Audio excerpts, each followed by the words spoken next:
Once upon a time, a British dude from England moves to a town called Hurricane. His name is William Afton. He moves in with his family and meets another guy named Henry. They become besties and open a family restaurant with a singing murder robots. These murder robots were the main attraction of the whole business. They used animatronic suits that could be solely just animatronic or springlock. Yes, they use springlock suits, which are basically part robot, part man costume that a person can wear and move around in to attract more attention. The most common event held at the restaurant, birthday parties. Wait, oh yeah, wait a minute, it's your birthday. Wait, yeah, it's your birthday. It's your birthday. These animatronics and the springlock suits were the main attraction. Just the idea of that sounds terrifying, but, totally not a safety hazard. Until it is. Henry chose to wear the Freddy suit, and William chose to wear the Bonnie suit. And then, bam, the business booms. Enough boom to make this small business diner to a whole new branch starting the terrifying Freddy Fazbear's Pizza. Then it goes boom in a bad way. That's cause, turns out, William is secretly a psycho who likes murdering children. Yup, total plot twist. Unless you've ever looked at him. It really was that obvious. Henry's fear builds, and he tries to use his big brain and builds an animatronic called the Puppet to protect his daughter, Charlie. And then, of course, William pulls up like he's DoorDash, kidnaps Charlie, and kills her. And then her spirit possesses the puppet.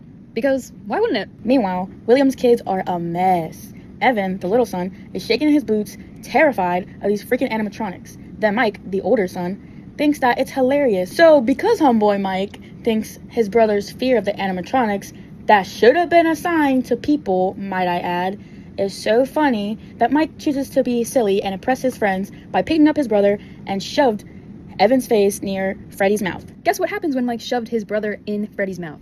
Yup, Freddy chomps down. Boom! Bite of 83. Is that the bite of 87? This pushes William to full Joker mode.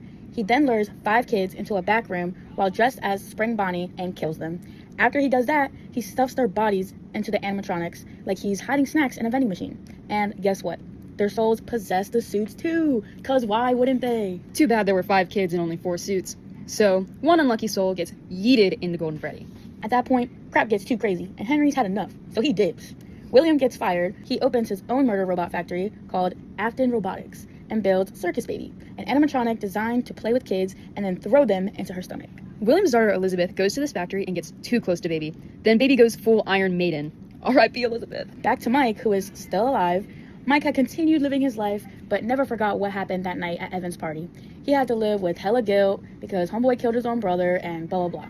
Fast forward, William sends him to go rescue his sister's soul from Circus Baby. Why? No one knows. Bad parenting? Definitely. So, Mike goes through all kinds of animatronic hell, eventually gets scooped, literally, like ice cream, and becomes a walking corpse powered by haunted goo called Remnant. Eventually, William finally is realizing all the crap he has done and goes to destroy all his old animatronics. But the ghosts of the kids he killed jump him. Clocked. Then he hides in his old Spring Bonnie suit. Very bad idea, because the suit malfunctions and shreds him into ground beef. But wait, he doesn't die. He becomes Springtrap, a burnt zombie rabbit man. Meanwhile, the ghosts form into Molten Freddy and Scrap Baby. Henry, now done with everyone's nonsense, opens a fake pizzeria just to trap all the haunted bots, and poor Mike. Then he sets the place on fire, like the responsible adult he is, to try to end it all. Everybody dies in peace.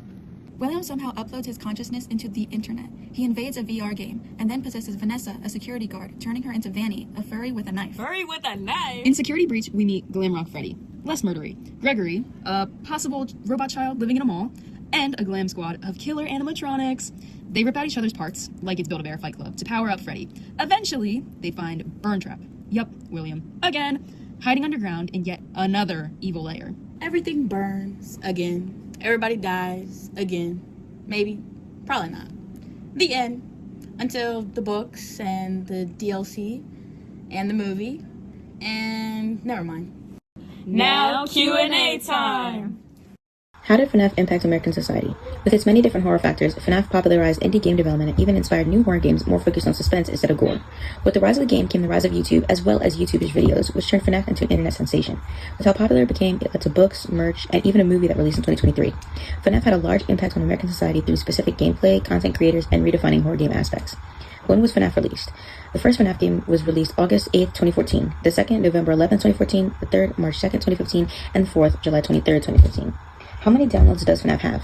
It has more than 40 million downloads. Millions of copies have been sold as well, and as a side note, FNAF Security Breach sold around 1.4 million copies. Who are the most important key figures? The guy who actually created the game was Scott Cawthorn, and the key figures in the game would be Freddy, who is Gabriel, Chica, who is Susie, Foxy, who is Fritz, Bonnie, who is Jeremy, and William Afton, Springtrap, and many more. How much money have the games made? The first 5 games have made up to $20 million, and the movie itself made up to $297.2 million worldwide.